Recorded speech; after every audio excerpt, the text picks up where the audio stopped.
Samarqandliklar diqqatiga: farzandingiz gapirmayaptimi, nutqda kechikayaptimi yoki unga autizm tashxisini qo'yib berishganmi yoki boshqa bolalardagi kabi vaqtida yurmayaptimi, unga DTP tashxisi qo'yilganmi? Unda biz Toshkent shahridagi nufuzli bolalar nevrologik klinikasining mutaxassislari, men Zufarova Aziz Abduhakimovna, psixolog defektolog hamda 12 yillik tajribaga ega oliy toifali Shermatov Nodir Yusufovich bolalar nevrologi bilan birgalikda sizning farzandingizga yordam berish uchun Samarqandga yana bir bor yo'l olamiz.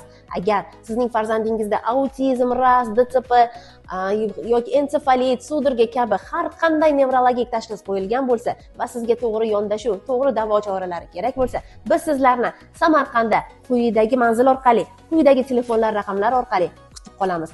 Demak, 7-8 fevral kunlari Samarqandda sizlar bilan ko'rishguncha bizni kuzatib boring, videolarimizni, natijalarimizni ko'ring va albatta farzandingizga to'g'ri tashxis qo'yib, to'g'ri yo'nalish berishda biz bor bilimimizni sarflaymiz. Salomat bo'ling.